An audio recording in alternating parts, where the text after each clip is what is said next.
Donc, gloire à Dieu pour toutes choses, frères et sœurs. Donc, on va dans nous prosterner, nous allons nous prosterner autant pour moi, prosternons devant le Seigneur, et puis remettons entre les mains de Dieu cette réunion. Prions. Éternel Dieu, nous te bénissons, nous te rendons grâce, au Dieu, pour cet enseignement. Nous voulons te bénir déjà, Seigneur Dieu, pour les grandes leçons que tu as prévues pour nous d'avance. Seigneur, comme je disais tantôt, lorsqu'on s'est réunis, c'est pour attirer la bénédiction dans nos vies et pour rechercher ces bénédictions spirituelles, bien sûr, que tu as déposées dans ta parole. Donne-nous encore, Seigneur Dieu, de consommer de cette bénédiction afin de changer. Seigneur, si nous avons encore des manquements, pardonne-nous. Pardonne-nous, Seigneur, parce que nous sommes que des pauvres pécheurs. Des pauvres pécheurs, nous nous efforçons avec notre nature pécheresse de te plaire. Nous nous efforçons avec nos défauts de remplir ta parole. Ô Seigneur Dieu, purifie-nous, purifie nos cœurs, purifie nos vies. Pardonne-nous de nos péchés, pardonne-nous nos péchés, nos manquements. Pardonne-nous nos iniquités, Seigneur Dieu. Seigneur, quand on se réunit ainsi, c'est pour que tu nous bénisses. Ô Seigneur, s'il y a quoi que ce soit qui puisse faire obstacle à la bénédiction que tu as prévue pour nous, que ces choses soient ôtées parmi nous au nom de Jésus-Christ. Donne-nous surtout, Seigneur Dieu, de consommer cette parole, de la savourer avec action de grâce. Et surtout, sois béni, sois glorifié pour toutes choses. Et c'est dans le nom puissant de notre Seigneur et Sauveur Jésus-Christ que nous t'avons ainsi prié. Amen. Amen, gloire à Dieu. Amen, amen. Donc, que Dieu soit loué, que Dieu soit loué. Euh, le thème d'aujourd'hui, c'est intitulé L'humilité précède la gloire et l'orgueil précède la chute. Et ce sont des choses que nous allons de plus en plus voir parce que euh, l'orgueil est très subtil et je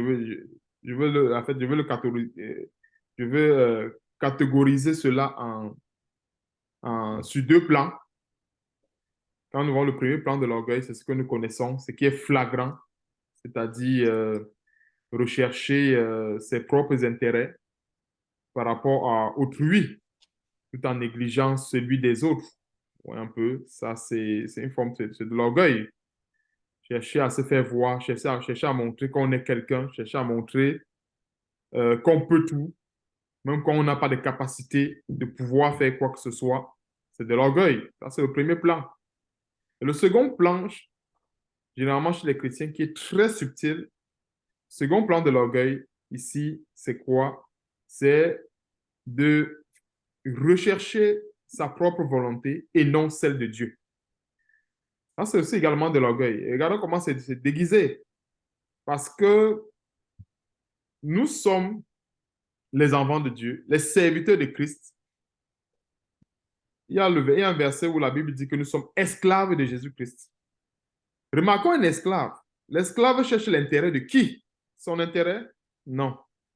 L'esclave travaille pour son maître. Alors, si nous sommes esclaves de Jésus-Christ, esclaves de la justice, nous devons travailler pour la justice de Dieu. Et le fait de chercher notre intérêt, ou bien de chercher à préserver nos intérêts, c'est pas pour rien que le Seigneur Jésus-Christ a dit ceci. Celui qui va vouloir garder sa vie va la perdre.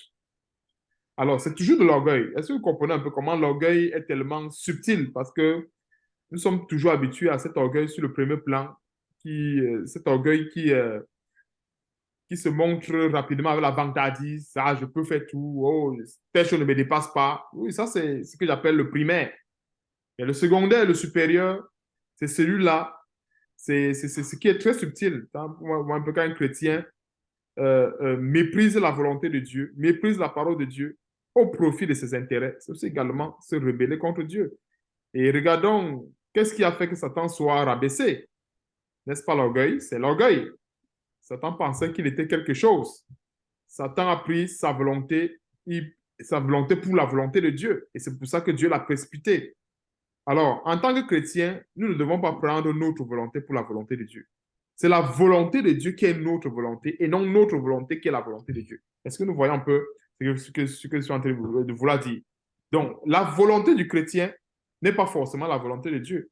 Mais nous devons arriver à ce standard-là où, en fait, tout ce que notre cœur désire, c'est vraiment ce que le cœur de Dieu désire également. Ça, c'est la perfection. Mais avant d'y arriver, considérons que la volonté de Dieu, c'est aussi également notre volonté. Et c'est en cela qu'on ne va pas tomber dans le piège de l'orgueil, parce que Satan, en voulant en fait, Satan est tombé dans cet orgueil. Pourquoi? Parce que il voulait faire, il se prenait pour Dieu et il prenait, il séduisait les gens, c'est-à-dire qu'il prenait sa volonté pour la volonté de Dieu, en quelque sorte. C'est-à-dire qu'il prenait des décisions de son propre chef. Et c'est à peu près comme la plupart des faux serviteurs de Dieu aujourd'hui, des faux pasteurs, ils prennent leur volonté pour la volonté de Dieu. Et ce sont les mêmes exemples que nous voyons toujours dans la parole de Dieu. On voit comment est-ce que Dieu a traité tout véritable serviteur qui s'est humilié. On voit aussi également comment est-ce que Dieu a traité les faux serviteurs de Dieu qui se sont élevés. Parce que le Seigneur dit, quiconque se lèvera sera aussi également abaissé. Donc, pour ce fait, nous allons aller dans 1 Roi chapitre 20. On va voir l'histoire d'Achab. Donc, on va aller dans 1 Roi chapitre 20. C'est assez long, mais je vais le lire un peu couramment et les endroits assez pertinents, on va s'arrêter selon que le Seigneur nous guidera. 1 Roi chapitre 20. Ben-Hadad, roi de Syrie, rassembla toute son armée. Il avait avec lui 32 rois, des chevaux et des chars. Il monta, mit le siège devant Samarie et l'attaqua. Il envoya dans la ville des messagers à Achab, roi d'Israël. Et il lui fit dire, ainsi parle Ben-Hadad, ton argent, ton or sont à moi, tes femmes et tes plus beaux enfants sont à moi. Le roi d'Israël répondit, Roi, mon Seigneur, comme tu le dis, je suis à toi avec tout ce que j'ai. Les messagers retournèrent et dirent, ainsi parle Ben-Hadad, je te fais dire, tu me livreras ton argent et ton or, tes femmes et tes enfants. J'enverrai donc demain à cette heure mes serviteurs chez toi. Ils fouilleront ta maison et les maisons de tes serviteurs. Ils mettront la main sur tout ce que tu as de précieux et ils l'emporteront. Le roi d'Israël appela tous les anciens du pays et il dit autant pour moi, sentez bien et comprenez que cet homme nous veut du mal, car il m'a envoyé demander mes femmes, mes enfants, mon argent, mon or, et je ne lui avais pas refusé. Verset 8. Tous les anciens et tout le peuple dit à Achab, ne l'écoute pas et ne le consent pas. Alors, pour la petite histoire, comme nous voyons dans ces 8 versets, c'est le roi de Syrie qui se prend pour quelqu'un d'important devant le roi d'Israël, ici, en la personne d'Achab. Qu'est-ce qu'il dit? Il envoie les messagers vers Achab en disant, ton argent, ton or, tout ce que tu possèdes, tes femmes et tes enfants m'appartiennent. Et par humilité, on voit comment le roi d'Israël se rabaisse. Il se rabaisse. Il ne joue pas à l'orgueilleux, il ne joue pas, il ne crée pas, il ne cherche pas à créer une confrontation inutile. Et je vous assure, ce sont des... En fait, c'est le caractère que le chrétien doit avoir. Vous voyez un peu? Ça, c'est un point positif qu'on peut noter dans la vie d'Achab. C'est vrai qu'il y a des points négatifs, on va voir plus tard, mais ça, c'est un point positif. Un peu. Il n'a pas cherché une confrontation inutile. Et comme nous voyons au verset 8, les anciens l'ont dit, non, ne l'écoute pas. Ne l'écoute pas. Et au verset 9, et il dit au messager de Ben-Hadad, dis à mon Seigneur, regardons, il appelle, entre eux, en fait, il n'y avait pas de moment de plus grand. Il s'agit d'un roi qui s'adresse à un autre roi. Il appelle l'autre roi mon Seigneur. Est-ce que nous voyons un peu l'humilité? Ça, c'est l'humilité. Pourquoi? Parce que normalement, Achab, le roi Achab, n'avait même pas besoin d'appeler un autre roi mon Seigneur. Puis c'est entre eux les rois. C'est une correspondance entre le roi d'Israël et le roi de Syrie. en principe, qui devait appeler l'autre mon Seigneur? Ça devait être le roi de Syrie. Est-ce que nous comprenons un peu? Puisque le roi d'Israël, c'est le roi du peuple. En fait, c'est lui qui guide le peuple de Dieu. Or, nous savons tous que entre être chef du peuple impie et être chef du peuple de Dieu, qui est plus grand normalement, c'est celui-là qui est chef du peuple de Dieu. Donc, en principe, celui qui allait appeler l'autre mon Seigneur, ça devait normalement être le roi de Syrie, Ben-Hadad, et non Achab. Mais, par simple courtoisie, humilité, tu vois, il a poliment. Ceci montre que oui, même si on n'est pas d'accord avec certaines positions, on peut exprimer on peut s'exprimer avec beaucoup de politesse, beaucoup de douceur. Alors, verset 9, et il dit au messager de Ben-Hadad, dites à mon Seigneur, c'est ça qui m'a permis d'ouvrir la parenthèse, dites à mon Seigneur le roi, je ferai tout ce que tu as envoyé demander à ton serviteur la première fois, mais pour cette chose, je ne puis pas la faire. Les messagers s'en allaient et lui portaient la réponse. Ben-Hadad envoya dire à Achab que les dieux me traitent dans toute leur rigueur si la poussière de Samarie suffit pour remplir le creux de la main de tout le peuple qui me suit. Et le roi d'Israël répondit que celui qui réveille une armure ne se glorifie pas comme celui qui la dépose. Si on revient un peu, c'est qu'au verset 9, on voit bien que Achab s'est plié à sa volonté. C'est-à-dire, question de dire, OK, tu m'as demandé telle chose, voilà ça. C'est un peu comme le Seigneur nous dit, si quelqu'un te gifle à la joue gauche, tends la joue droite. C'est le comprenez un peu ce genre de comportement. Tends la joue droite. Mais à un moment donné, des fois, il y a très souvent cet abus du côté de Satan. Vous voyez un peu, c'est-à-dire de manière subtile, Satan peut venir dire, oui, il est écrit que si quelqu'un te gifle à la joue gauche, tends la joue droite. Donne-moi la vie, donne-moi tes enfants, donne-moi ta femme, donne-moi une fois toute ta vie. Vous voyez un peu très souvent ce genre de piège.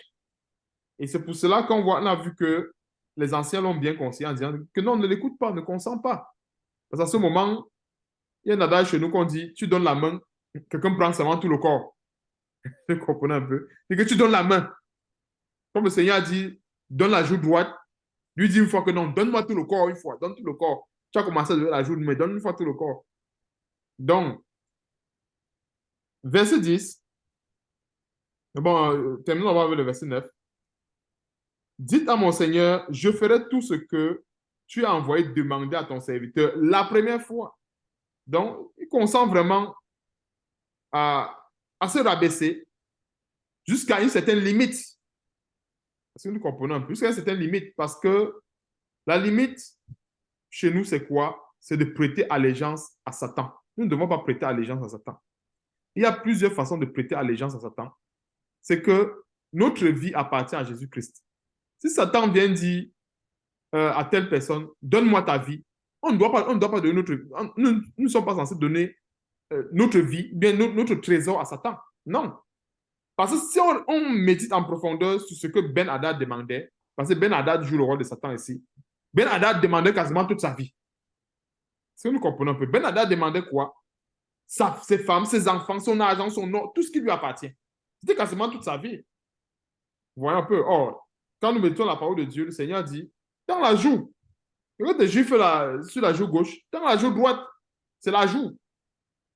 Mais là, nous voyons, comme je disais tantôt, comment l'ennemi veut prendre tout le corps. Tout le corps.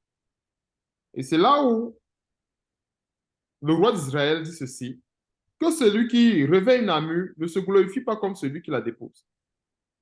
Le roi d'Israël n'entre pas en confrontation avec lui. Il se manque que, OK, tu as dit que tu vas venir m'attaquer.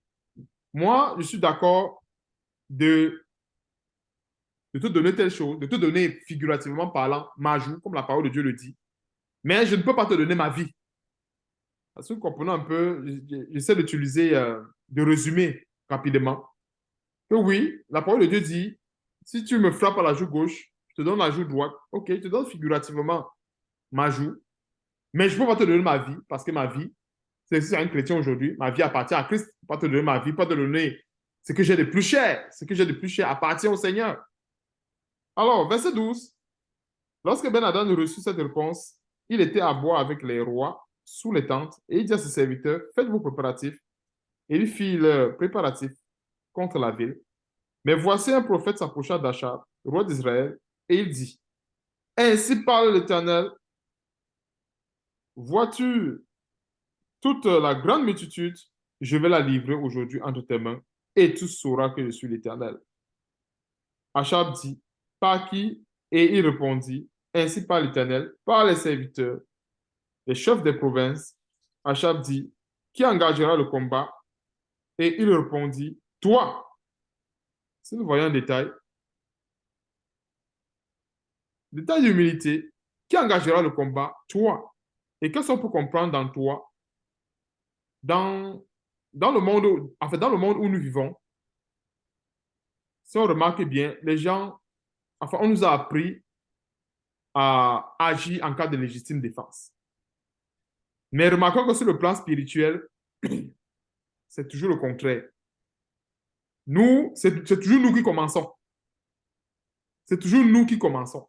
Parce que même quand le Seigneur accordait les victoires, que ce soit à David, à tous les serviteurs de Dieu qui ont combattu dans la Bible, c'était toujours eux qui commencent. C'était toujours eux qui allaient devant. Et ça montre, en fait, c'est ça qui donne, c'est ça qui explique le fait que nous sommes dans un combat où, en fait, nous devons toujours être à l'offensive. Nous devons toujours être très offensifs face à l'ennemi. Et c'est en étant offensif que l'ennemi va reculer. Parce que si on est défensif, il va venir nous attaquer. Mais si on est offensif, on sera toujours en train de repousser les ténèbres. Verset 15. Alors Achab passa en revue les serviteurs des chefs des provinces et il s'en trouva 232. Et après eux, il passa en revue tout le peuple, tous les enfants d'Israël, et il était 7000. Verset 16. Il fit une sortie à midi. Ben-Hadad buvait et s'enivrait sous les tentes avec les 32 rois, ses auxiliaires. Est-ce que nous voyons un peu l'assurance diabolique de Ben-Hadad? Il a déclaré la guerre à un roi, au peuple de Dieu. Mais regardons son attitude. Il n'a pas l'attitude de quelqu'un qui prépare une guerre. Non. Donc lui, il est tellement sûr que une guerre contre le roi d'Israël, contre le peuple de Dieu, pour lui, c'est une guerre déjà gagnée. Donc, il s'enivre. Regardons un peu son état. Il était là, il buvait, il s'enivrait. Donc, pour lui, la guerre, c'était quelque chose de... C'est comme une personne qui va aller combattre contre les petits moustiques. Donc, pourquoi se préparer? Voyez un peu. Il est en train de s'enivrer, il boit. Il ne stresse pas, il ne s'inquiète de rien. Et c'est ça, en fait, cet orgueil que nous sommes en train de voir avec, comme je disais tantôt, l'orgueil qui précède la chute. Tellement sûr de lui. Parce que même l'état dans lequel il se trouvait, c'est un état où, en fait, il était tellement sûr. C'est lui qui a déclaré la guerre. Au lieu de se préparer, le voilà, il est en train de boire. Il est en train de s'enivrer. Donc, pour lui, là, comme il a déclaré la guerre, là, pour lui, il était tellement... En fait, de par son attitude, tu vois un peu, de par son attitude, il était tellement sûr que c'était une guerre qui était à gagner. En fait, une bataille qui était à gagner pour lui. Maintenant, continuons. Verset 17. Les serviteurs des chefs des provinces sortirent les premiers. Ben-Hadad s'informa et on lui dit, on lui fit ce rapport. Les hommes sont sortis de Samarie. Il dit, s'ils sortent pour la paix, saisissez les vivants. S'ils sortent pour le combat, saisissez les vivants. Est-ce que nous voyons cette assurance diabolique qu'il avait? Donc, pour lui, le peuple d'Israël était tellement des moustiques qu'il fallait les saisir vivants. Est-ce que nous voyons un peu? Donc, c'est comme une personne qui va aller combattre contre un enfant. Moi, je me rappelle, elles sont bagarres avec un enfant. Tu attrapes seulement l'enfant, tu le chicotes comme un petit... en fait, on ne bagarre pas avec un enfant. Est-ce que vous comprenez un peu ce que par là dit? Donc, lui dit, s'ils sortent pour la paix, c'est les vivants. Et s'ils sortent pour le combat, notons ce détail. C'est là on va comprendre cette assurance qu'il avait tellement. Il était tellement sûr.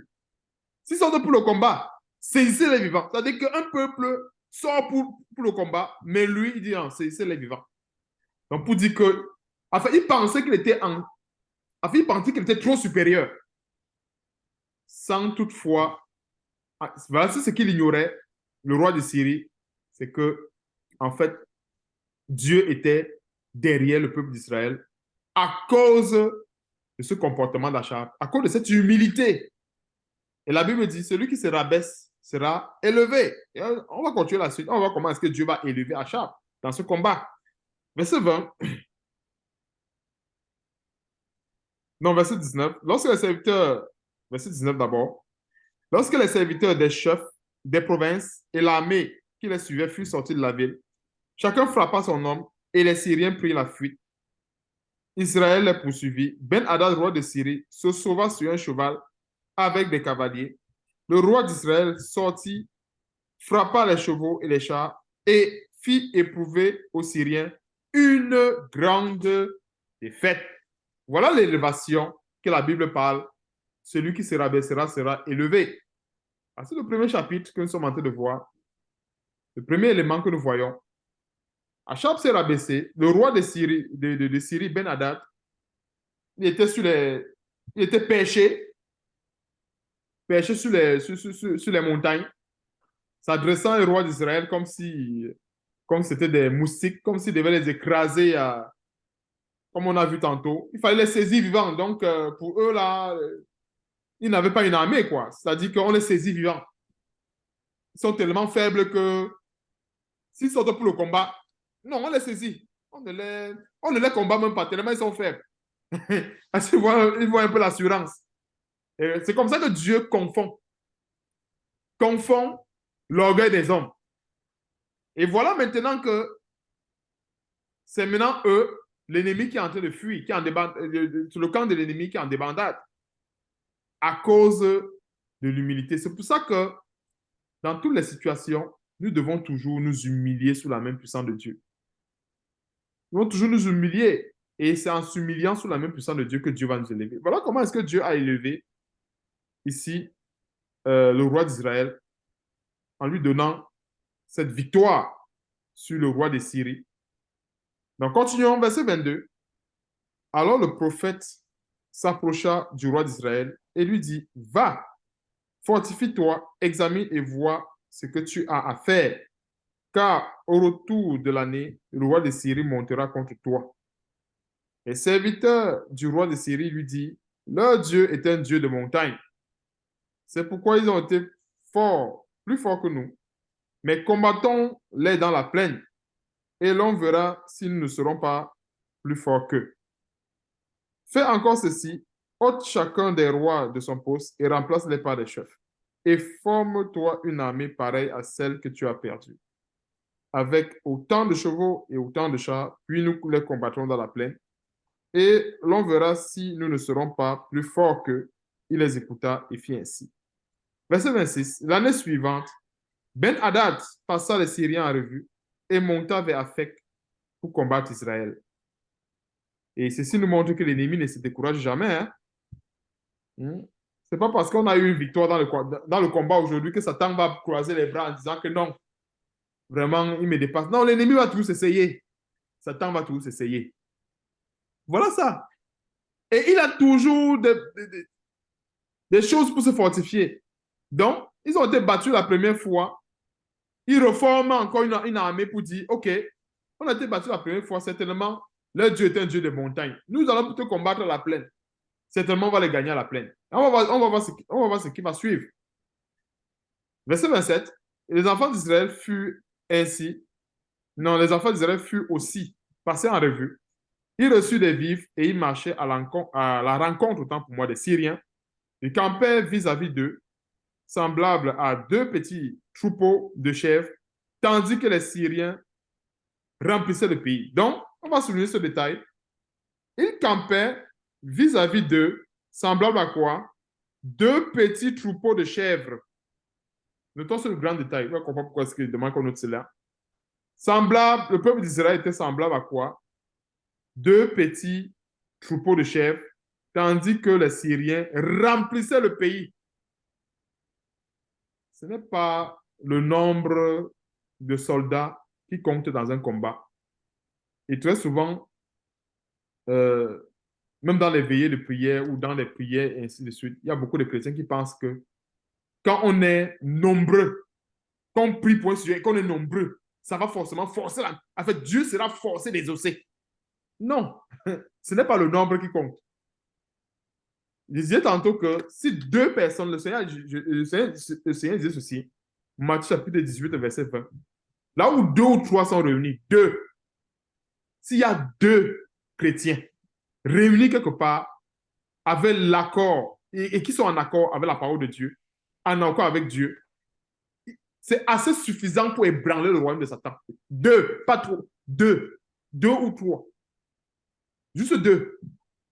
Regardons, pour le combat, les Syriens remplissaient le pays, tandis que le peuple d'Israël, il n'était qu'une poignée. Dieu veut par là nous faire comprendre ceci.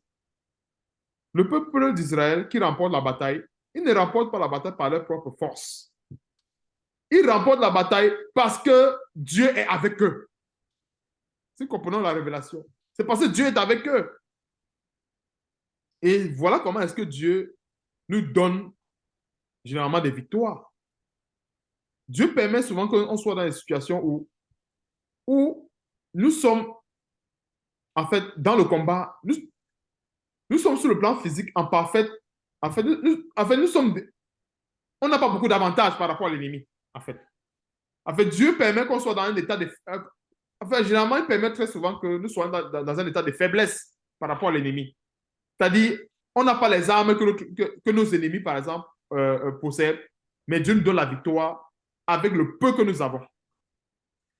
Verset 28, l'homme de Dieu s'approcha et dit au roi d'Israël, ainsi parle l'Éternel, parce que les Syriens ont dit, l'Éternel est un Dieu de montagne, des montagnes, et non un Dieu des vallées. Je livrerai toute cette grande multitude entre tes mains, et vous saurez que je suis l'Éternel. Donc, c'est quoi? La victoire appartient à l'Éternel, comme la Bible dit, et c'est Dieu qui livre nos ennemis entre nos mains, comme nous voyons, comme nous voyons dans le verset 28. Verset 29, ils campa 7 jours en face les uns des autres. Le 7e jour, le combat s'engagea. Les enfants d'Israël tuèrent aux Syriens combien d'hommes? 100 000 hommes de pied en un jour. Est-ce que vous voyez, est-ce que nous comprenons un peu ce genre de défaite? 100 000 hommes de pied. Et essayons de faire une similitude avec l'effectif qu'il y avait en haut. Deux petits troupeaux de chèvres contre un peuple qui remplit le pays. Il sait combien? C'est des milliers. S'ils ont tué 100 000 hommes de pied en un jour, 100 000. Imaginons comment est-ce que Dieu était avec eux. Ils ont pu tuer 100 000 hommes en un jour. Pas 100, pas 1000, pas 2000, pas 3000, pas 4000.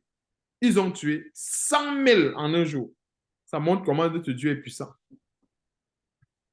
Nous marchons par la foi et non par la vue.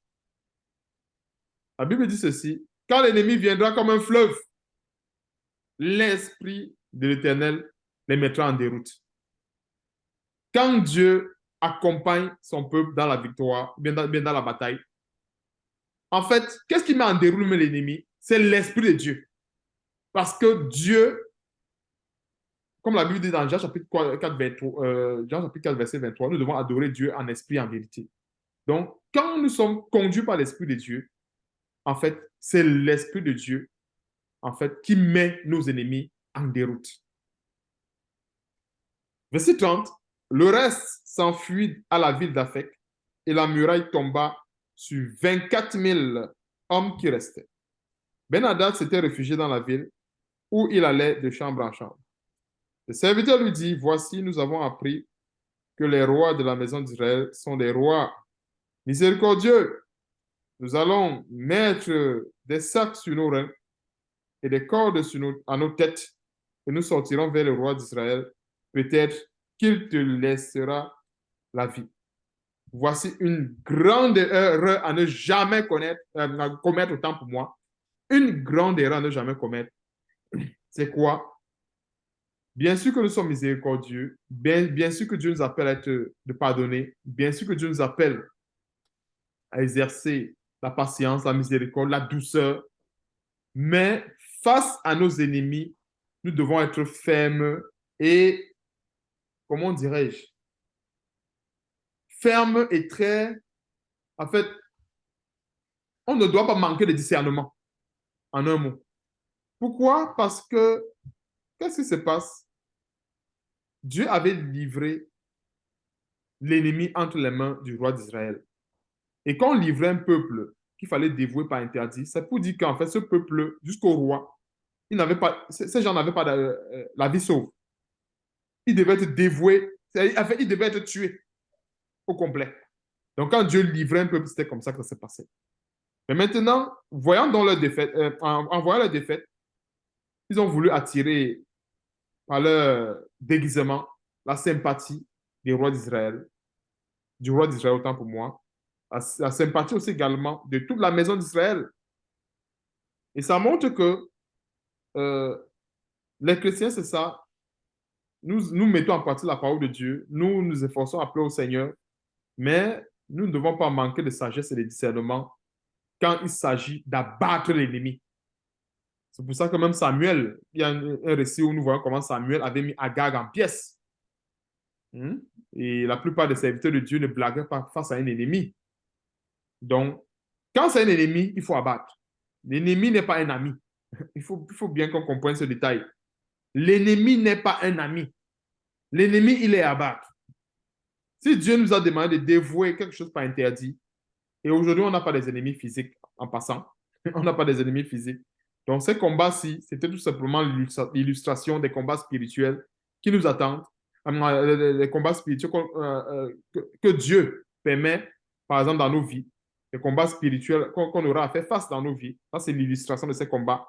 Mais euh, une grande erreur ici, c'est que quoi? L'ennemi, en attirant cette sympathie, ou bien en, en touchant charnellement le cœur d'Achab, va le faire pécher contre Dieu. On va le voir par la suite. Verset 32, il mit des sacs autour des reins et des cordes autour de la tête. Ils allaient auprès du roi d'Israël. Il dit, ton serviteur Ben-Hadad. Donc maintenant, c'est maintenant. Remarquons la situation au départ. C'est le roi d'Israël qui appelait. Regardons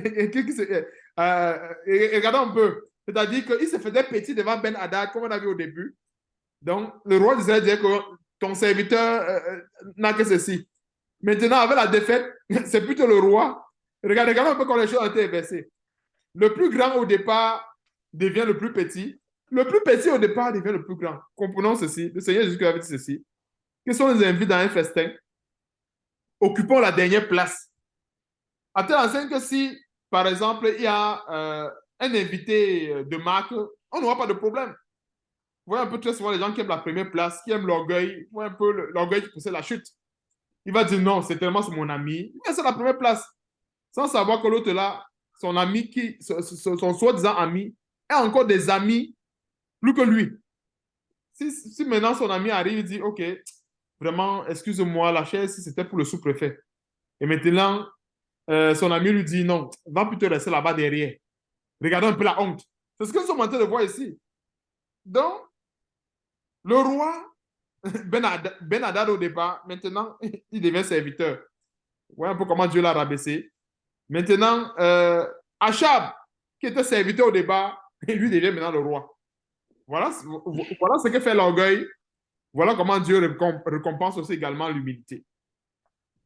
Donc, ton serviteur Ben-Hadad dit, laisse-moi la vie. Achab répondit, est-il encore vivant? Il est mon frère. Regarde, est-ce que vous voyez un peu l'erreur? L'ennemi n'est pas notre ami. Voici une grande erreur. Achab oublie que, en fait, Ben-Hadad, c'est un ennemi. Il dit qu'il est mon frère. Non, un ennemi n'est pas notre ami. Encore, encore moins notre frère. Non. Frère encore, c'est même plus profond, je vous l'ai dit. Frère encore, c'est encore profond. L'ennemi n'est pas notre ami. C'est ça une grande erreur. C'est pas parce qu'il est venu vraiment. Et c'est ça, en fait, qui cloue beaucoup de chrétiens. C'est que la plupart des chrétiens, dans certaines épreuves, négligent la volonté de Dieu, oublient la volonté de Dieu, parce que quelque part, ils veulent être bien vus. Voilà. Ils veulent avoir l'approbation des hommes. Voilà, quelque part. Et quand le chrétien cherche l'approbation des hommes, autant pour moi, il perd celui de Dieu. C'est ce qu'on va voir ici avec Achab. En cherchant l'approbation des hommes, nous perdons automatiquement celui de Dieu. Verset 33. Ces hommes tiraient de là un bon augure. C'est normal. Et ils se hâtaient de le prendre au mot et de dire, Ben-Hadad est ton frère. Et il dit, allez, amenez-le. Ben-Hadad vint vers lui et Achab le fit monter sur son char. Ben-Hadad lui dit, je te rendrai les villes. Comprenons ce détail, le verset 34, quand je parlais tantôt de l'orgueil. Ben-Hadad lui dit, je te rendrai les villes que mon père a prises à ton père et tu établiras pour toi des rues à Damas, comme mon père en avait établi à Samarie. Et moi, reprit Achab, je te laisserai aller en faisant une alliance. Il fit alliance avec lui et le laissa aller. Alors, est-ce que Achab ici a cherché l'intérêt de Dieu? Est-ce que Achab ici a recherché la volonté de Dieu? Nous voyons que c'est non. Alors, Ben-Hadad lui a dit ceci, je te rendrai les villes que mon père a prises à ton père. Tu établiras pour toi des rues à Damas, comme mon père avait établi à Samarie. Et moi, repris Achab, je te laisserai. Vous voyez un peu, il y a eu un troc. Pendant que Ben-Hadad dit, je vais te donner les villes. Le troc, c'est que quoi? Et moi, je te laisserai aller. C'est-à-dire, le troc, c'était quoi? Ben-Hadad devait donner les richesses matérielles. Parce que quand nous voyons les villes, aujourd'hui, sont les richesses matérielles. Hein, parce que les villes, tout ça, là, c'est le matériel. Donc, Ben-Hadad devait donner le matériel, les richesses au roi Achab. Et Achab devait fermer les yeux sur la volonté de Dieu, en d'autres termes. Est-ce que nous voyons un peu la corruption et l'orgueil déguisé? Parce qu'à ce moment, quand un serviteur de Dieu prend sa volonté pour la volonté de Dieu, ça devient de l'orgueil. Quand un serviteur de Dieu ne se soumet plus à la volonté de Dieu, c'est aussi également de l'orgueil. Parce que le serviteur de Dieu, l'esclave de Christ, l'esclave de Dieu, doit toujours être soumis à la volonté de Dieu. Le moment où, en fait, s'il y avait un instant où l'esclave sort de la volonté de Dieu, il refuse, que ce soit de manière tacite ou implicite, ou de manière, ou bien que ce soit flagrant également. Si l'esclave refuse de se soumettre à la volonté de Dieu, alors c'est de l'orgueil. Puisqu'à ce moment, il recherche son intérêt personnel. Il ne recherche plus l'intérêt de son maître. Verset 35, l'un des fils des prophètes dit à son compagnon, d'après l'ordre de l'Éternel, frappe-moi, je te prie, mais cet homme refusa de le frapper. Alors, il lui dit, parce que tu n'as pas obéi à la voix de l'Éternel, voici quand tu m'auras quitté, le lion te frappera, et quand il l'eut quitté, le lion le rencontra et le frappa. Il trouva un autre homme, et il dit, frappe-moi, je te prie, cet homme le frappa et le blessa. Le prophète alla se placer sur le chemin du roi, et il se déguisa avec un bandeau sur les yeux. Lorsque le roi passa, c'est-à-dire le roi Achab, il cria vers lui et dit, ton serviteur était au milieu du combat. Et voici un homme s'approche et amène un homme en disant, garde cet homme. S'il vient à manquer, ta vie répondra autant pour moi, répondra de sa vie, ou tu payeras un talent d'argent. Et le verset 39 m'a fait rappeler l'histoire de Nathan le prophète et David lorsqu'il avait tué Uri et qu'il avait pris sa femme. Si nous voyons un peu, vous allez comprendre pourquoi ça me fait rappeler ce détail. Parce que cette histoire que le prophète est en train de raconter, c'est un message qu'il est en train d'apporter ici à Achab. Et c'est un message qui concerne Achab. Est-ce que nous voyons un peu? Regardons comment Achab va répondre. Un peu comme David avait répondu dans le cas avec Nathan, lorsqu'il avait commis l'adultère avec la femme d'Uri. Verset 40. Et pendant que ton serviteur agissait, ça et là, l'homme a disparu. Le roi d'Israël lui dit, c'est là ton jugement. Il ne savait pas que c'était son jugement à lui. Hein. Est-ce que vous comprenez un peu ce qu'il disait tantôt? Pendant que ton serviteur agissait ça et là, il raconte, il a raconté, en fait, Dieu l'a amené, donné un message au roi d'Israël. Et le message était clair. C'était un message, en fait, qui annonçait la punition d'Achab. Est-ce que vous voyez un peu le résumé du message? Ça annonçait la punition d'Achab. Maintenant, donc, Achab interprète ça comme, par exemple, une punition qui revenait plutôt à celui qui venait porter le message. Un peu comme David avait fait, en quelque sorte, pas vraiment à 100%, mais un peu en quelque sorte, quand Nathan, le prophète, est venu, je ne me rappelle plus vraiment de l'histoire, mais je ne sais pas si vous vous rappelez de l'histoire avec Nathan, le prophète, parce que David disait que non, que cet homme mérite la mort, il mérite ceci, il mérite cela. C'est un peu la même chose qui se reproduit ici avec Achab. Verset 40. Et pendant que ton serviteur agissait ça et là, l'homme a disparu. Le roi d'Israël lui dit, ouais, il s'empresse un peu, lui dit, c'est là ton jugement, tu l'as prononcé toi-même. Et maintenant, verset 41, aussitôt le prophète ôta le bandeau. Vous voyez un peu, le fait même qu'il ôte le bandeau, c'est pour dire en fait, c'est l'heure de la vérité. Tu vois un peu, c'est l'heure de la vérité. C'est maintenant l'heure de la vérité. Vous voyez ce que veut dire. Parce que Dieu l'a envoyé avec l'énigme. Maintenant, il donne l'explication de l'énigme au verset 41.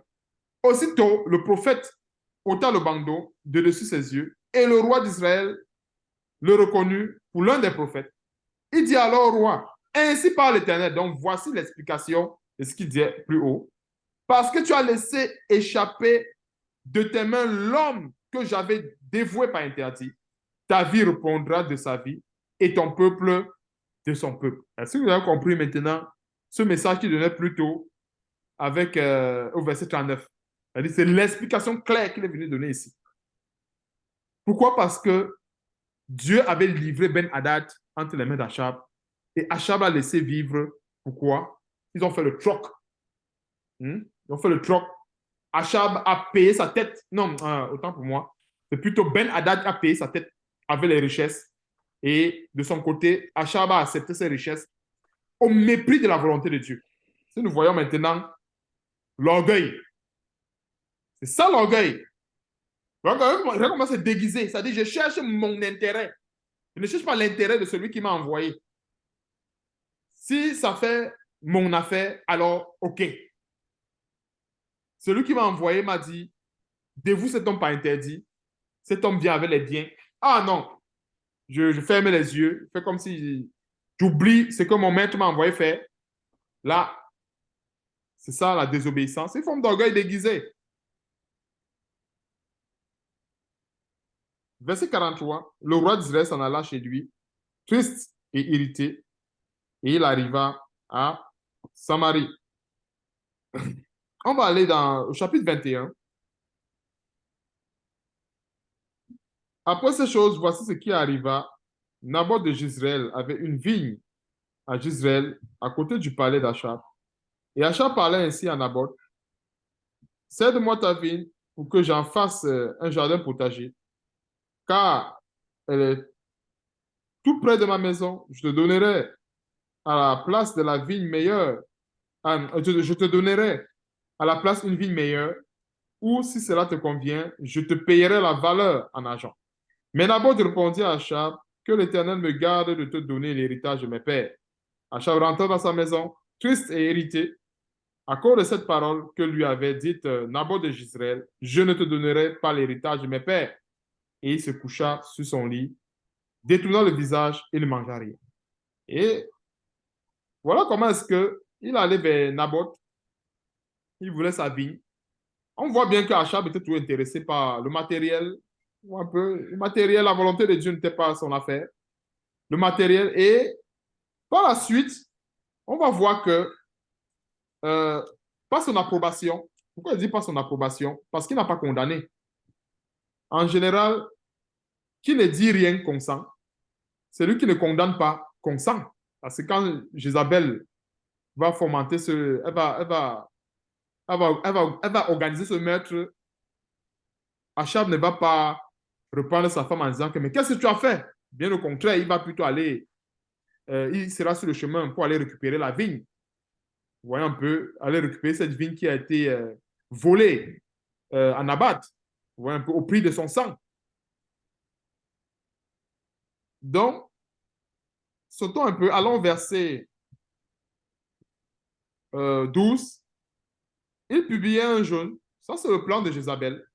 Il publiait un jeûne, comme je disais tantôt, et il plaçait Naboth à la tête du peuple. Les deux méchants hommes vinrent se mettre en face de lui, et ces méchants hommes déposaient ainsi devant le peuple contre Naboth. Naboth en maudit Dieu et le roi, puis ils le menèrent hors de la ville, ils le lapidaient. Voilà le plan diabolique de Jézabel, et il mourut. Alors, elle a fabriqué un plan comme cela pour déposséder Naboth de sa vigne et pour posséder son mari, Achab, d'une vigne volée au prix du sang. Maintenant, regardons la suite. Verset 16. Achab, entendant que Naboth était mort, se leva pour descendre à la vigne de Naboth de Jezreel afin d'en prendre possession. Comme je disais tantôt, il n'a pas condamné ce que sa femme a fait. Lui, il voulait la vigne. Donc, peu importe si Naboth devait mourir ou peu importe, il voulait la vigne. Donc, sa femme a fabriqué un plan diabolique et Naboth a été tué. Et voilà que la vigne est maintenant en sa possession. Verset 17. Alors la parole de l'Éternel fut adressée à Élie de Tishbite en ces mots. Lève-toi, descends au devant d'Achab, roi d'Israël à Samarie. Le voilà dans la ville de Naboth, où il est descendu pour en prendre possession. Tu lui diras ainsi par l'Éternel, n'es-tu pas un assassin et un voleur? Et tu lui diras ainsi par l'Éternel, au lieu même où les chiens ont léché le sang de Naboth, les chiens lécheront aussi ton propre sang. Verset 20. Achab dit à Élie, m'as-tu trouvé mon ennemi? Il répondit, je l'ai trouvé. En effet, je t'ai trouvé autant pour moi, parce que tu t'es vendu pour faire ce qui est mal aux yeux de l'Éternel. Voici, je vais faire venir le malheur sur toi. Je te balayerai, je terminerai quiconque appartient à Achab, celui qui est esclave et celui qui est libre en Israël. Verset 22. Je rendrai autant pour moi ta maison semblable à la maison de Jéroboam. Jéroboam, ici, c'était le serviteur de Salomon, qui avait été à l'époque roi d'Israël, que Dieu a destitué, bien sûr, parce qu'il s'est corrompu. Donc, je rendrai autant pour moi ta maison semblable à la maison de Jéroboam, fils de Nébat, et à la maison de Baïcha, fils d'Achidja, parce que tu m'as irrité et tu as fait pécher Israël. L'Éternel parle aussi sur Jézabel, et il dit, les chiens mangeront Jézabel près du rempart de Jezreel. Celui de la maison d'Achab qui mourra dans la ville sera mangé par les chiens, et celui qui mourra dans les champs sera mangé par les oiseaux du ciel. Verset 25. Il n'y a eu personne qui se soit autant pour moi vendu comme Achab pour faire ce qui est mal aux yeux de l'Éternel et Jézabel, sa femme, l'y excitait. Donc, qu'est-ce que nous voyons ici? Achab s'est lui-même vendu, il s'est livré à Satan en cautionnant un meurtre pareil. Parce que le verset 25 nous fait comprendre ceci. Il n'y a eu personne qui se soit vendu comme Achab. Est-ce que vous voyez comment est-ce il peut avoir plusieurs façons de vendre son âme, de se livrer soi-même à Satan, en cautionnant le sang innocent, en cautionnant le meurtre d'autrui.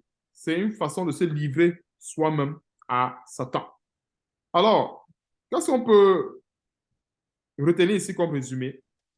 C'est que Dieu, en fait, comme je disais tantôt, Achab a été dans une position de supériorité au départ avec Ben-Hadad, le roi de Syrie. Nous voyons maintenant ici que il est maintenant en une position d'infériorité parce qu'il recherche son intérêt. quand je parlais tantôt de l'orgueil déguisé, en recherchant son intérêt, notamment la vigne. Et l'autre côté, on a vu les villes que lui a proposées Ben-Hadad. Vous voyez comment c'est une forme d'orgueil déguisé. Alors, en acceptant ces choses, il s'est vendu lui-même à l'ennemi. Si nous voyons le détail, quand nous voyons le verset 25, c'est un résumé de tout ce qu'Achab a fait. Donc, tout ce qu'il a fait, ou bien le résumé de ses actions, c'est au verset 25. C'est quoi? Il n'y a eu personne qui se soit vendu comme Achab. Donc, en acceptant les présents de l'ennemi, en faisant la paix avec l'ennemi, en cautionnant le meurtre de Naboth et tout ça, en se détournant de la volonté de Dieu, qu'est-ce qu'il a fait? Il s'est vendu lui-même. Hein? Il s'est livré lui-même à l'ennemi. Et la conséquence, c'est que quoi? A, Dieu a prononcé par la bouche de son prophète Élie cette punition sur sa maison. Alors, regardons en grand détail. C'est ça qui est bien avec la parole de Dieu, c'est que Dieu veille sur sa parole toujours pour l'accomplir. Et avec cet enseignement, qu'est-ce qu'on peut aussi également comprendre, c'est que Dieu, c'est la parole. Peu importe, peu importe qui la met en pratique, Dieu accomplit sa parole. Et c'est là où nous voyons que Dieu est juste. Juste dans quelle mesure? La Bible dit quoi? L'épée, la parole de Dieu est une épée à double tranchant. Et nous devons vraiment prendre garde à cette... En fait, nous devons vraiment veiller à ce que cette épée soit toujours de notre côté. Parce qu'on parle d'une épée à double tranchant. Épée à double tranchant, c'est bien beau. Ça peut couper l'ennemi. Mais le second tranchant, là aussi également, ça nous regarde. C'est ça, c'est dangereux. Parce qu'on parle d'une épée à double tranchant. Le tranchant n'est pas seulement sur un côté. C'est aiguisé sur deux côtés. C'est pour dire que le tranchant de l'épée, c'est pour terrasser les œuvres des ténèbres.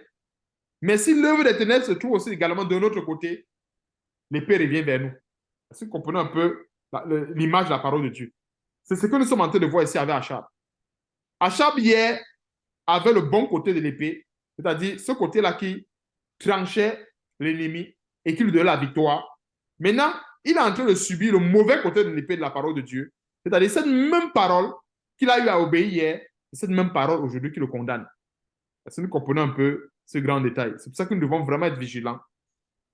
Verset 26. Il a agi de la manière la plus abominable en allant après les idoles, comme le faisaient les Amoréens, que l'Éternel chassa devant les enfants d'Israël. Verset 27. Après avoir entendu les paroles d'Élie, Achab déchira les vêtements, il mit un sac sur son corps et il jeûna. Il couchait avec ce sac. Il marchait lentement. Et la parole de l'Éternel fut adressée à Élie le Tishbite en ces mots. As-tu vu comment Achab s'est humilié devant moi? Parce qu'il s'est humilié devant moi, je ne ferai pas venir le malheur pendant sa vie. Ce sera pendant la vie de son fils que je ferai venir le malheur sur sa maison. Est-ce que nous voyons la bonté de Dieu? Est-ce que nous voyons la bonté de Dieu? Waouh! Dieu est tellement bon. Dieu qui avait prévu, qui avait planifié, fait venir le malheur dans la vie d'Achab à cause du fait que Achab s'est encore rabaissé. Dieu l'élève encore. Ça, c'est encore l'élévation. Et ça, je dis une fois dans un enseignement que nous, les chrétiens, nous devons toujours être prompts à nous humilier, c'est-à-dire à se rabaisser. Pourquoi? Parce que celui qui se rabaisse sera élevé. Donc, le vrai secret pour l'élévation, c'est quoi? Se rabaisser. Est-ce que nous voyons comment est-ce que Satan a trompé l'humanité avec l'élévation? Satan enseigne plutôt aux gens la voie de la perdition. Satan enseigne plutôt aux gens la voie de l'échec. La voie de Dieu, c'est quoi? Celui qui se rabaisse sera élevé. Alors, celui qui aime l'élévation, qu'est-ce qu'il fait? Il se rabaisse. Celui qui aime l'élévation se rabaisse. Celui qui n'aime pas l'élévation, qui aime la chute, s'élève. Voilà comment ça fonctionne avec Dieu. Regardez comment Dieu a eu compassion d'Achab. Il a dit, tu as vu comment il s'est humilié? Dieu a dit non, je ferai venir plutôt le malheur pendant la vie de son fils. N'est-ce pas là une élévation? Une élévation. Dieu l'a encore élevé. Donc, c'est bien important de comprendre ce détail. Je vais, on va s'arrêter ici pour les compter de temps. Il y a beaucoup de choses à dire dans ce chapitre. Je vais seulement donner certains petits détails par rapport à 1 Roi chapitre 22 avec Michée, Michée le prophète. Et qu'est-ce que nous pouvons comprendre ici avec Michée? Euh, Achab, comme Achab ici, c'est l'image des faux pasteurs et consorts. Et nous voyons que Achab était toujours en train de rechercher son intérêt, raison pour laquelle il se faisait entourer, il s'entourait toujours des prophètes qui devaient prophétiser les bonnes choses. Et Michée était celui-là qui ne prophétisait rien de bon. Michée, là, c'était la voix de l'Éternel, qui ne prophétisait pas des choses qui étaient agréables à la chair. Et on va voir qu'à chaque fois qu'un serviteur de Dieu a touché, rechercher les choses qui sont agréables à la chair, les choses, à chaque fois qu'un serviteur de Dieu a touché, rechercher son intérêt, il a fini par perdre ses intérêts. Et c'est ce qu'on va voir, et c'est normalement le résumé de 1 Roi chapitre 22, parce que justement, Achab a subi une grande défaite, parce qu'il y avait des prophètes qui lui disaient, non, non, non, tu vas vaincre, tu vas faire ceci, tu vas faire cela. Michée a dit, si tu reviens en paix, c'est que l'Éternel ne m'a point parlé.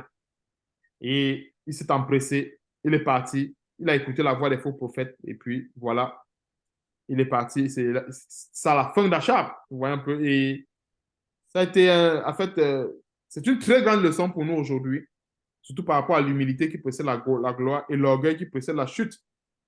Donc, je vais seulement donner quelques versets vers la fin de l'histoire, comme j'ai donné quelques grandes lignes. Vers la fin de l'histoire ici, voyons ici au verset 29, bon, à partir du verset 28, comme je disais tantôt, non, non, à partir du verset 27, disons verset 26, pour qu'on soit dans le banc, je vais donner un résumé rapide.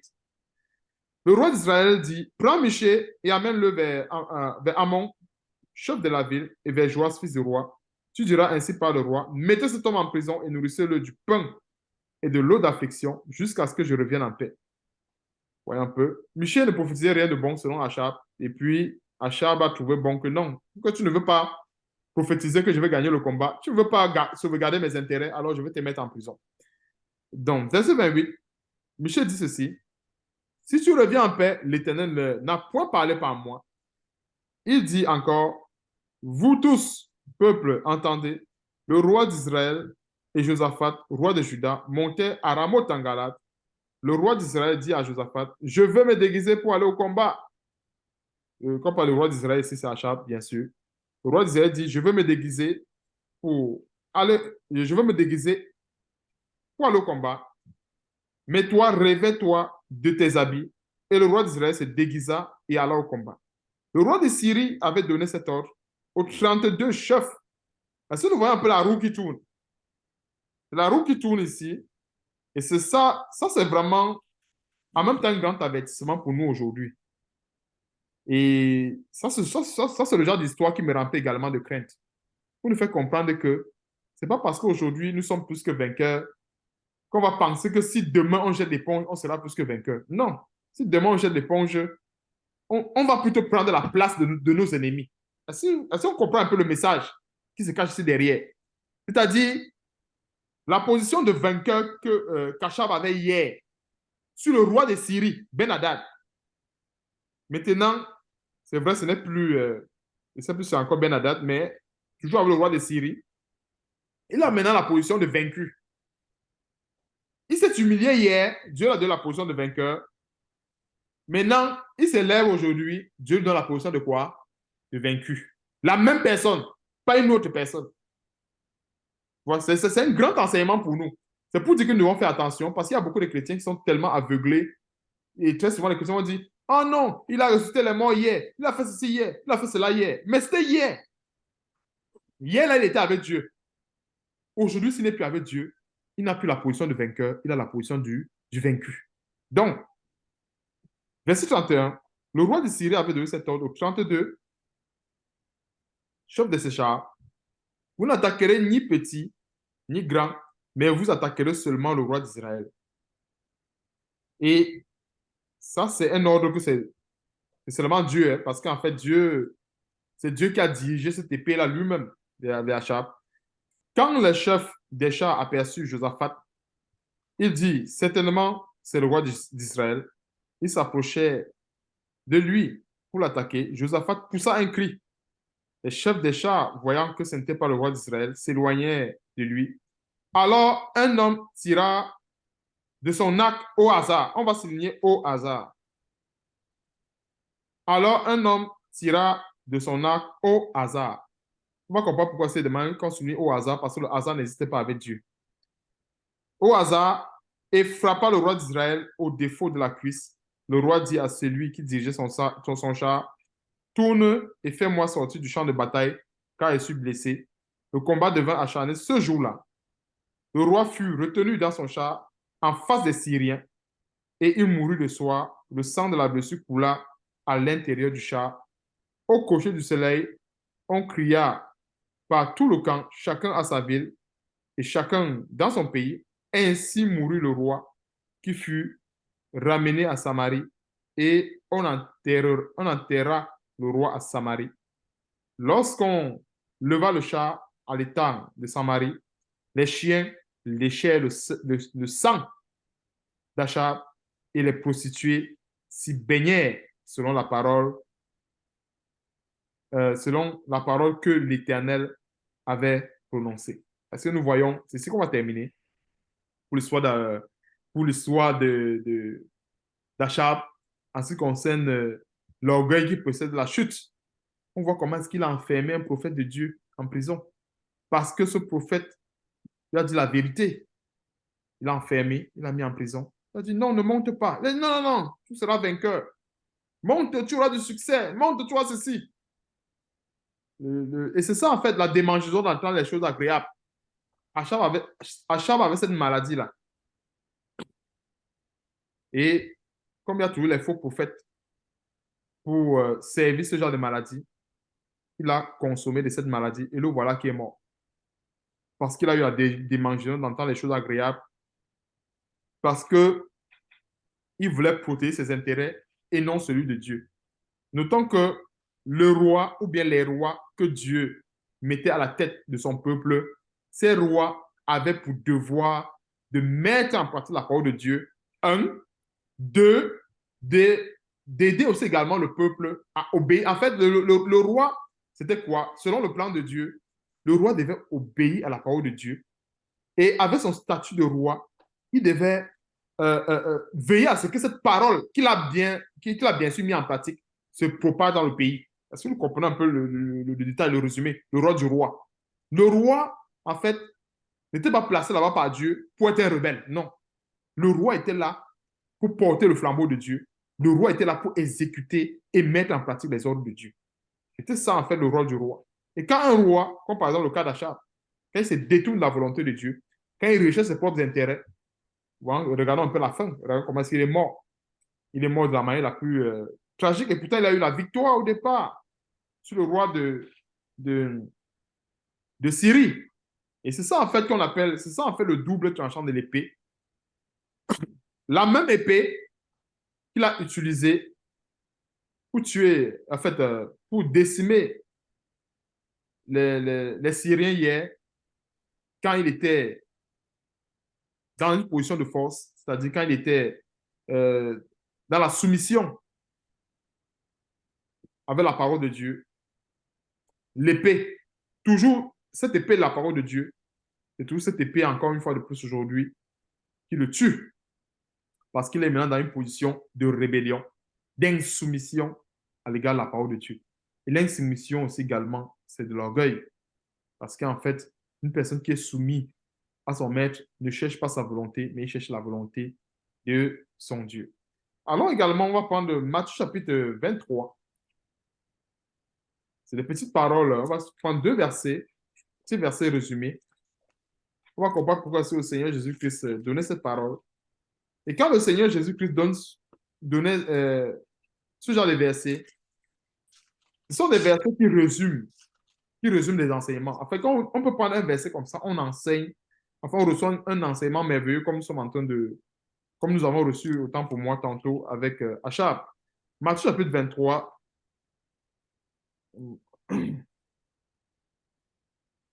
verset 12. Mais à partir du verset 11, Matthieu chapitre 23.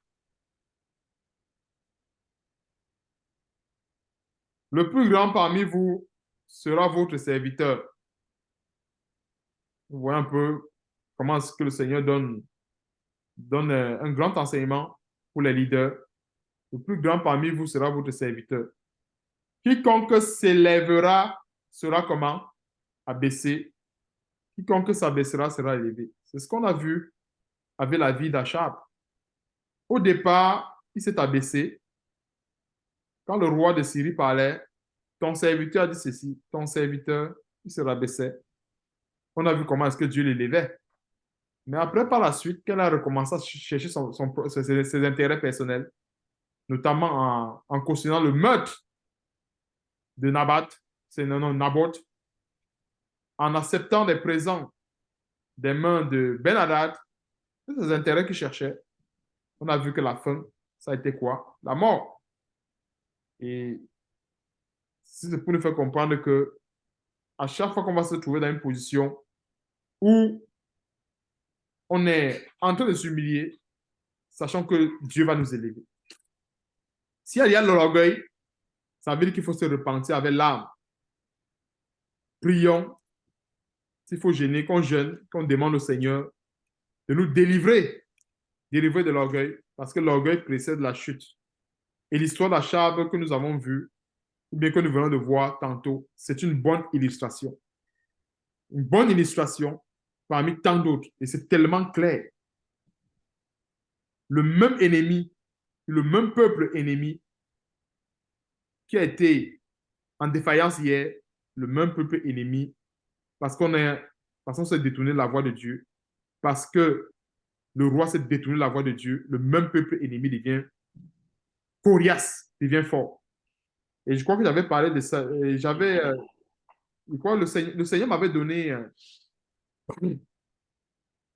une révélation là-dessus euh, par rapport à cela, sur, euh, sur ce détail-là.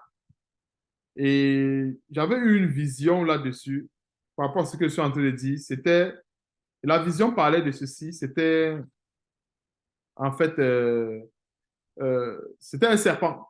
C'était un serpent et c'était l'image de l'ennemi.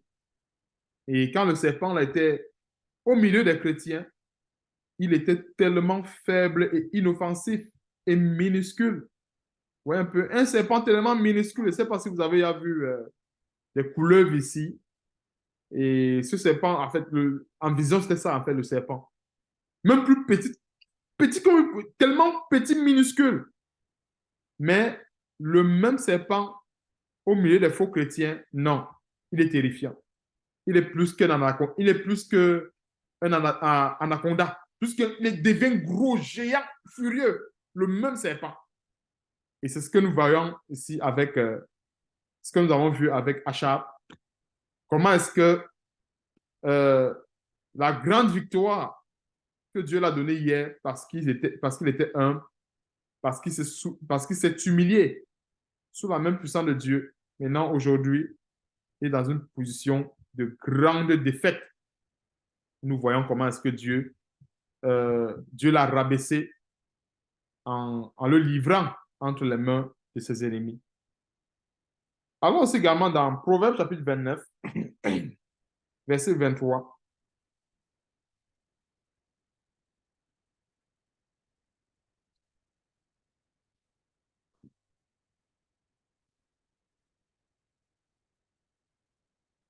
Proverbe 29, verset 23.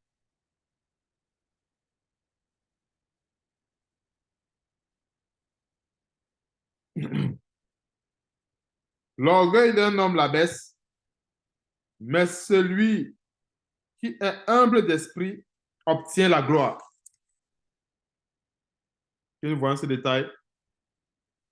L'orgueil d'un homme l'abaisse, mais celui qui est humble d'esprit obtient la gloire. Juste ces deux versets ça résume tout l'enseignement que nous avons vu avec Achab. On a vu comment est-ce que son orgueil, il a enfermé le prophète Michée en prison. Vous voyez un peu cet orgueil-là.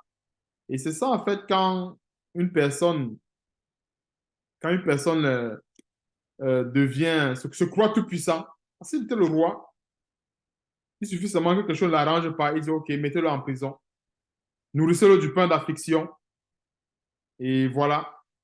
Et c'est ça de l'orgueil, c'est ça de l'orgueil, parce que un véritable serviteur de Dieu n'est pas celui-là qui lutte contre la volonté de Dieu, il se questionne, il se pose des questions.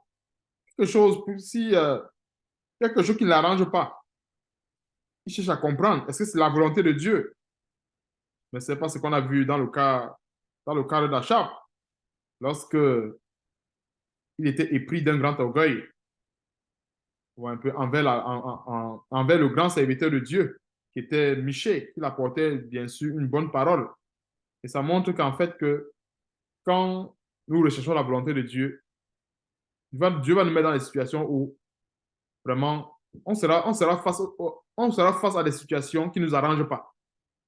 Mais ce n'est pas parce que ça ne nous arrange pas que forcément que ça ne vient pas de Dieu. Donc, c'est Dieu qui décide de tout. C'est Dieu qui est souverain en toutes choses. Donc, j'en ai terminé pour aujourd'hui. Gloire à Dieu pour cet enseignement et que Dieu nous donne de veiller sur nos vies, veiller vraiment à ce que vraiment nous ne nous retrouvons pas dans cette position-là où c'est le tranchant de l'épée qui nous découpe. Parce que la parole de Dieu, c'est pour ça que la Bible dit dans Jacques qu'il ne faut pas qu'il y ait beaucoup qui se mettent à enseigner parce qu'on sera jugé plus sévèrement. Nous voyons l'exemple avec Achab. Ce n'est pas facile. Hier, il était victorieux. Et disons-nous que de la même façon qu'on terrasse l'ennemi, si on se retrouve sous la guillotine, imaginons, prenons un peu l'image de la guillotine, vous connaissez un peu la guillotine, comme ça descend, qu'on passe le temps à guillotiner les ennemis, on les guillotine, mais il ne faut jamais se retrouver sous la guillotine. Ça, c'est aussi également l'image de la parole de Dieu. Il ne faut jamais se retrouver sous la guillotine. Jamais. Et se retrouver sous la guillotine, c'est quelque part se retrouver sur le chemin de la désobéissance, marcher sur le chemin de la rébellion face à Dieu. C'est ça. Parce qu'un chrétien qui marche dans la rébellion, c'est celui qui est en train de marcher sous la guillotine. Et la guillotine ne blague pas. La guillotine de Dieu ne va pas dire que non, c'est mon serviteur, il me servait hier. Non, la guillotine de Dieu ne va pas dire ça. Si c'est en bas, si c'est sous la guillotine, ça va seulement descendre couper. Est-ce que nous comprenons un peu? Et voilà un peu, c'est un peu un enseignement qu'on peut recevoir de la vie d'Achab. Ouais, un peu. Et Achab, c'est le roi d'Israël. Donc, c'est vraiment un enseignement assez profond pour nous, chrétiens, aujourd'hui. Parce que quand on voit le roi d'Israël, Achab, on peut penser que c'est trop loin. Non, ça nous parle directement. Parce que Israël, c'est le peuple de Dieu. Donc, le peuple de Dieu, c'est encore nous aujourd'hui. Donc, ne pensons pas que les victoires que nous avons aujourd'hui, nous allons conserver ces victoires-là si demain on se détourne de la voie de Dieu. Non, si on se détourne de la voie de Dieu, on perd ces victoires. Là, maintenant, c'est cette épée-là qui va maintenant nous trancher. Et là, ça va être vraiment, ça va être terrible. Donc, c'est pour ça que faisons nos efforts pour toujours être humble, pour toujours faisons tous nos efforts pour se rabaisser sous la main puissante de Dieu. Donc, que Dieu soit loué pour toutes choses et plaise à Dieu à la semaine prochaine, si Dieu le veut bien, pour un prochain enseignement.